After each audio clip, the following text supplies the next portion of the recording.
Hi guys, how are you? Hey, Good, how you thanks, doing? Justin. How are you? Doing great. So to start, Marcus, when you got your script in last season and it was like, hi, actually, which I'm sure you know if you read the books, but if you're like, hi, he communes with the wolves and he's one with the wolves. How was that for you as an actor to know like, all right, man, I gotta be cool as shit because I'm one with the wolves and I got this wolf now with me. Yeah, it was amazing, man. I think, yeah, there's a lot of obviously VFX in the show, but I kind of had to establish a real relationship with, this kind of wolf dog, Czech wolf dog called Kalapinka, and I don't know, it kind of made that bond particularly special.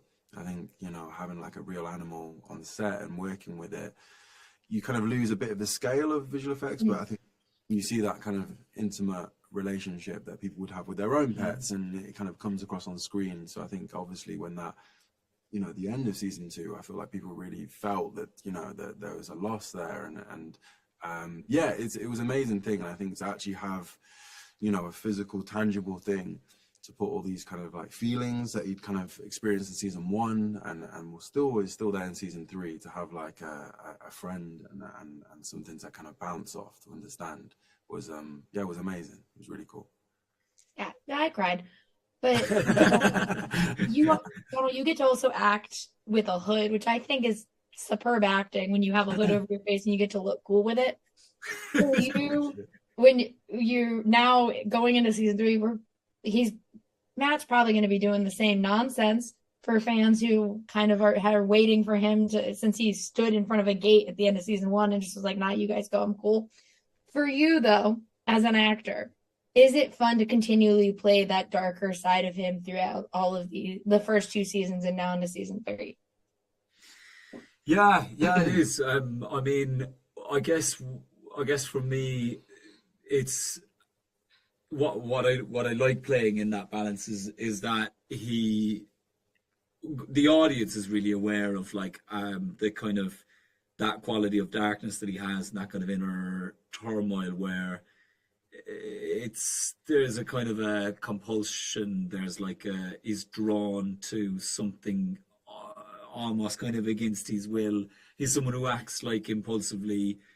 That I think he's learned the cost of that because of this kind of draw that he has had to the dagger of Shatter the Goth.